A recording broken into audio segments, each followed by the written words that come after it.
On the agenda is Director's Report. Charlie? Okay, a number of things to tell you about. First of all, the City Council, they have met 2 times since your last meeting, on April 3rd and April 17th. On April 3rd, at the request of the Sierra Club, they introduced an ordinance to reduce the building permit fees for installing solar panels on owner-occupied single-family homes to a flat fee of $250. That ordinance passed on April 17th and will take effect May 17th. They also heard a report on the proposed pedestrian and bike bridge adjacent to the Ashby-Shellmount interchange. On April 17th, the council had a study session on the Doyle-Hollis Park, and that will be coming to you for approval at your next meeting in May. The Redevelopment Agency approved a lot line adjustment related to the Oak Walk project, and that's related to actually the next item on the agenda, so I'll be telling you more about that in a few minutes. And the council approved the Ocean Avenue Lofts project, which you may recall you were deadlocked on, I believe, at your last meeting on a 3-3 vote. They approved that 4-0 with Councilmember Fricke abstaining.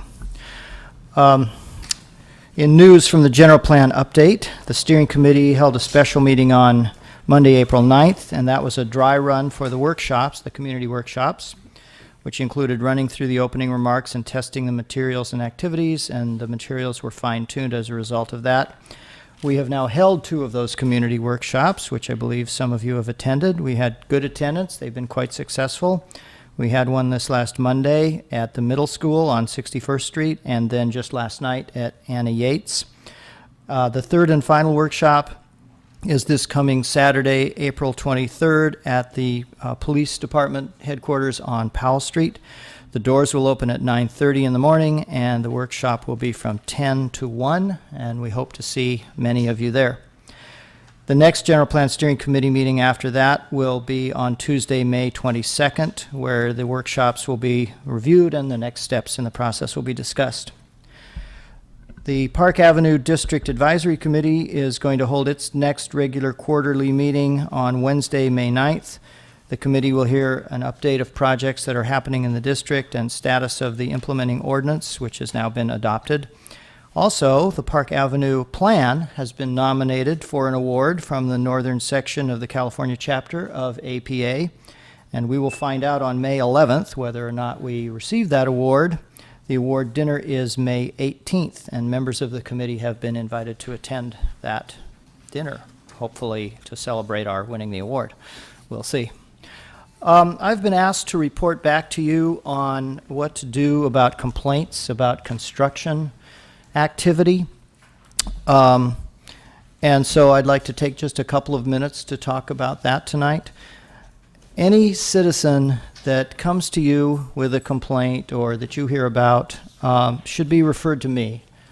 They should contact me, and I will have the building inspector contact the general contractor for the project and inform them of the problem and direct them to correct it. 98% of the time, this results in immediate compliance. If necessary, we can take further action, including up to issuing a stop work order for the project. That really gets their attention, but normally that kind of a step isn't necessary. After I discussed this with Chair Martin this afternoon, an example of this situation occurred. Unbeknownst to me that this was going to happen, but I got a call later this afternoon about construction activity occurring outside of normal approved hours at the Avenue 64 project, the former Pinnacle project at 64th and Christie. So I asked the building official to have the building inspector talk to the general contractor about it.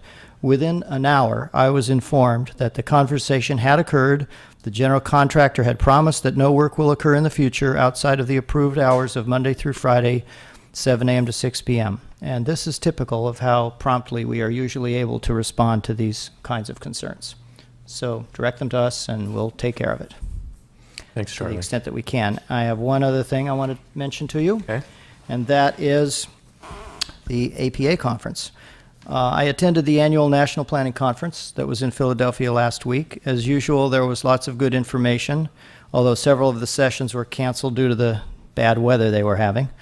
One session in particular that was quite interesting was one called True Urbanism by a planner by the name of Mark Hinshaw, who has written this great book. It talks about the trend of people moving back into downtown areas. I'm getting a copy of his PowerPoint presentation, and I would love to show it to you at some point in the future. I think you'll really enjoy it. Just a brief observation about planning in Philadelphia. There appears to be little or no planning done at the municipal level. It's all done by private neighborhood and civic groups, and the projects are reviewed by neighborhood organizations, and then they are sent downtown for a rubber stamp by approval by the Zoning Board of Adjustment. It seems like the first and last comprehensive plan that was done for Philadelphia was done by William Penn in 1683. Due to a groundswell of public pressure, there is now a ballot initiative on their May 8th election to require the zoning ordinance to be rewritten for the first time in 40 years. But the citizens had to ask for that. The city council wouldn't do it on their own. I also visited Atlantic City, Cape May, New Jersey, and New York City. I'm not going to tell you all about that, but I just want to make a couple of comments. Atlantic City is a very strange place with poverty and decay side by side with glitzy casinos. It's just very strange. Cape May is an old seaside resort town at the very southern tip of New Jersey, which is full of Victorian cottages, many of which are bigger than my house. And the whole town has largely been restored through the efforts of a local preservation group, so that the whole town is now listed on the National Register. It's a really beautiful little town with lots of gorgeous restored Victorian houses. I visited, in New York, I visited Manhattan and Brooklyn. I'm not going to tell you, I mean, you know, there's lots to say about that, but I just want to make one observation, which is that I saw lots of kids. Lots of children on the streets, in the parks, all over, seeming to be growing up very happily in the big city. So I was quite surprised to see so many children everywhere I went. And this is right in downtown Manhattan and Brooklyn, right across the river. I also observed several very successful parks built on top of freeways in both Philadelphia and New York City that I took some pictures of, and I'd love to show you. That concludes my report. I'd be happy to answer any questions you may have. Thanks, Charlie. Any questions? Next item on the